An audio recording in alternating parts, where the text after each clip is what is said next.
Hey guys, it's Miss True Love, and it's Wednesday. It's April, I don't know, the 15th, middle of the month.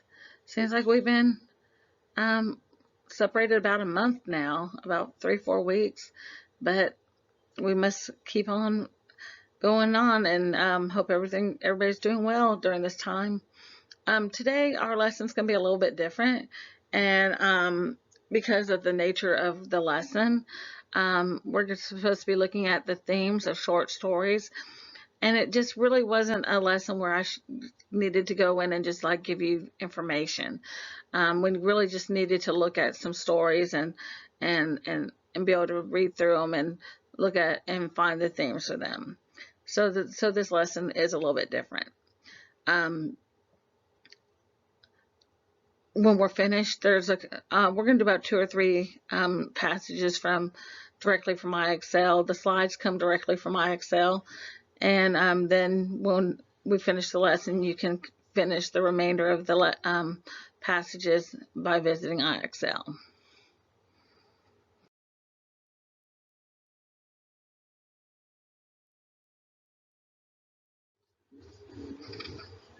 So our first passage is called Too Much Fun. Said Daryl thought his friend Julia had such a cool mother. She would drive Julia and Daryl anywhere they wanted to go, to movie theaters, swimming pools, ice cream shops. Daryl's own mother worked in the laboratory all day doing research. Even on weekends, she buried her nose in science books. Daryl loved the way his mom could explain mysterious things about the universe and always had interesting trivia to share. But sometimes he wished he had a mom who was a little bit, well, fun.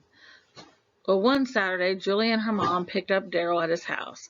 They were all going to a big amusement park. Daryl said goodbye to his mom, who was reading. "Isn't your science project due Monday?" she asked him. "It's almost done," Daryl said, walking out the door. At the amusement park, Julia's mom treated them to popcorn and fried dough. Fried dough, is that like what is that? They all dared each other to go on the fastest, most dizzying rides in the park. They laughed and screamed all day long. Daryl had a blast. Well, Daryl woke up in the morning with a splitting headache. He groaned at the thought of finishing his science project. He heard his mother making breakfast, the same breakfast she made every Sunday, a vegetable omelet and fresh fruit. Usually Daryl wanted a donut for breakfast, but the thought of more junk food made him queasy. His mother's healthy cooking and quiet, studious ways were just what he needed after such a loud and busy day. After he ate, his mom helped him finish his science project, and when Julia came over asking if Daryl wanted to come by, he said no. Maybe next weekend he'd be ready for more fun, but not now. So in this passage, we see Daryl. He's got this mom who's just like kind of serious, and she's always at work or she's busy reading. And then he's got Julia, who's got the cool mom who likes to take him to the movies and all that kind of stuff. And he just wished his mom was a little bit like that until he has this like crazy day where they go to, and he kind of overdoes it, I guess, and wakes up kind of with a splitting headache and everything. So he's not too happy about it. But we're going to look at the next slide, and we're going to see how um, what they say about the themes for this passage.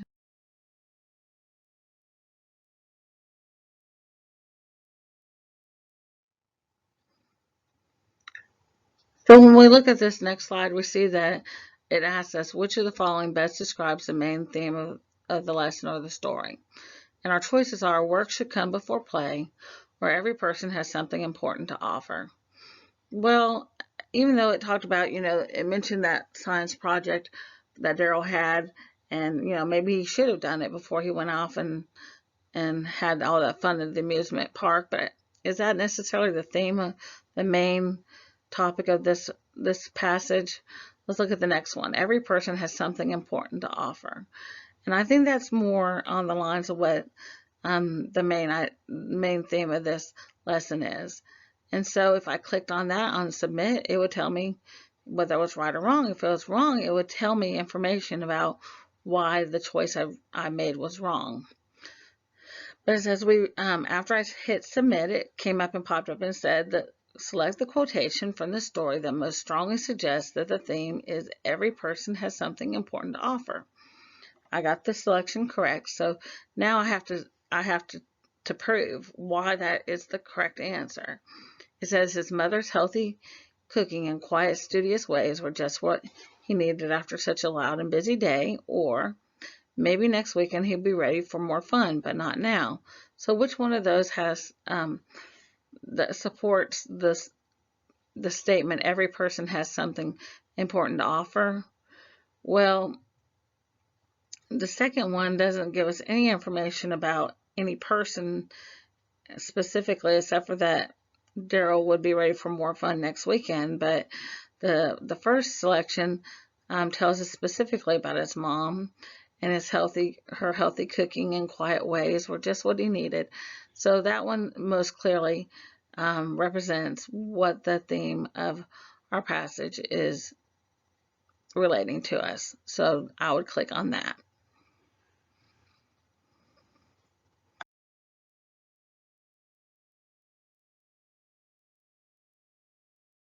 Look at another one really quick.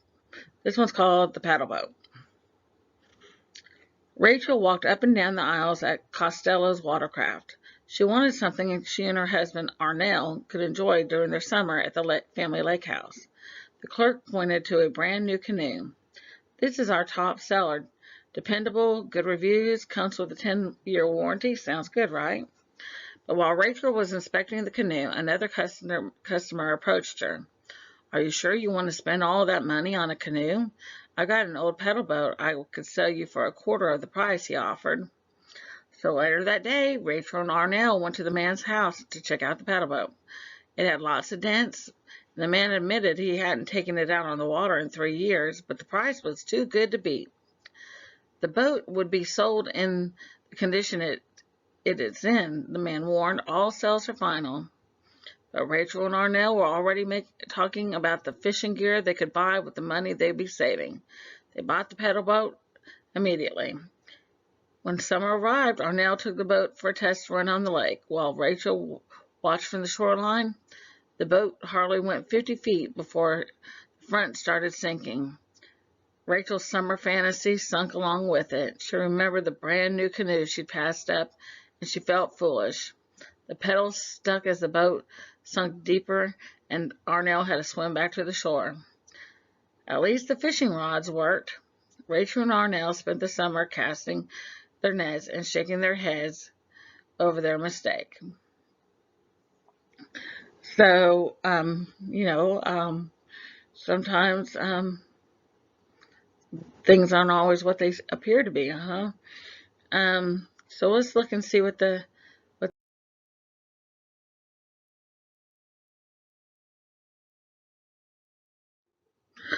let's look at the question. It says, which of the following best describes the main theme or lesson of the story? Trying too hard to save money can cost you, or if you don't do your research, people will take advantage of you. Now, when I first looked at this, I thought, well, my goodness, that man kind of did take advantage of him, but he was very upfront and honest with him and told him he hadn't been out on that boat in 3 years. They could have, if they were smart and wise, they could have taken that boat out on the water and asked for a test run before they sunk their money into it. But so I don't, really the second one is not a good choice. So trying too hard to save money can cost you. They're so eager to save money that they didn't realize what the cost could be, that they could actually have gotten something better and spent the money and could have enjoyed their summer on the lake, but instead they're just fishing. When I did this, I intentionally clicked the wrong answer, and so you can see below here where it brings up the stuff over here. It tells you about theme, and it tells you what it's about and how you can make inferences or guesses. And it tells you why the answer was the correct answer. So when you're looking at these questions, just know that if you get it incorrect, that it's going to give you those responses and tell you why the choice that you made was not the right answer.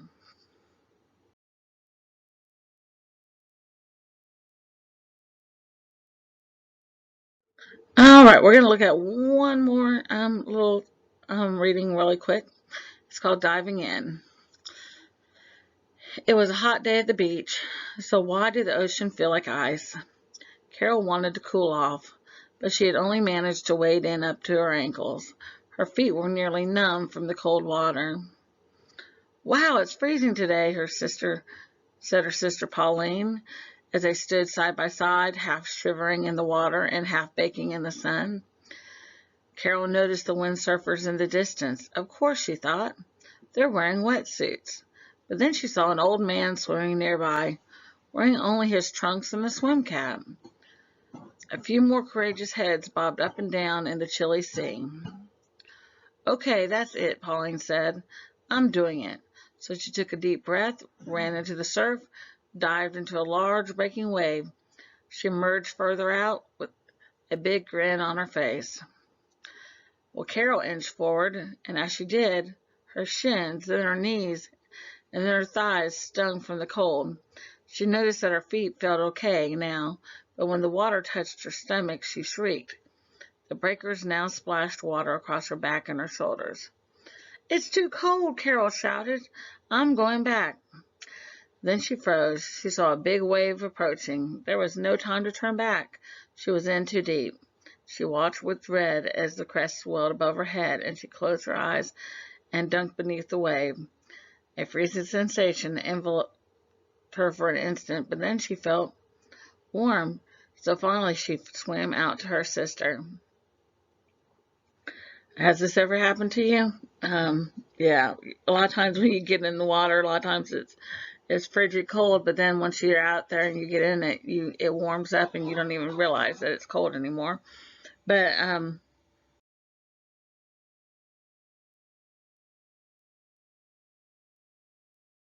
the question the question for this passage is, which of the following best describes the main theme or lesson of the story?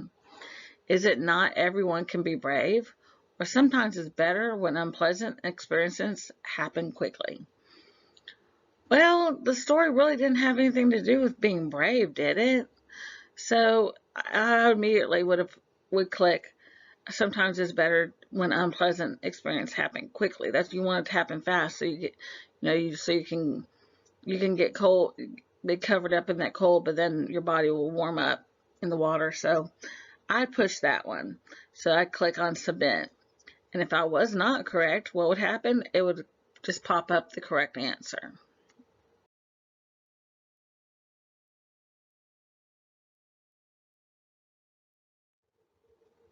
So I was correct. So select the quotation from the story that most strongly suggests that the theme is sometimes it's better when unpleasant experience happen quickly. So is it a freezing sensation enveloped her for a instant, but then she felt fine, or they stood side by side, half shivering in the water and half baking in the sun? Well, um, the second one just doesn't seem like it even goes with what the theme is, so it'd have to be the first. So a freezing sensation enveloped her for an instant, but then she was fine. That it talked about something happening quickly, so that would be the selection that I would choose. I would click select, and then it would tell me that this is the correct answer. So I've given you three different selections, passages from this area, where you can just see that the examples of how they give you the passages and how you have to select what the theme is, and then you have to give some justification of why that's the best choice. There's several more passages in this specific lesson. I'm going to be posting those on the Google Classroom if you'll go visit there. If you have any questions, you know how to email me at truelove.catherine@jobcorps.org or reading1djcc@gmail. You can always also leave me a message on the Google Classroom. You can ask me a question on the Gadsden Bulldogs page on Facebook, or anything, or you can ask someone else and they can point you in my direction. To get on IXL, you're going to go to IXL.com. Your username is your first name and the number 1 at Job Corps. So mine would be Kathy1 at Job Corps. No.org on this part. And your username is Joyful1. Hope you have a good day. I will talk to you soon. Bye.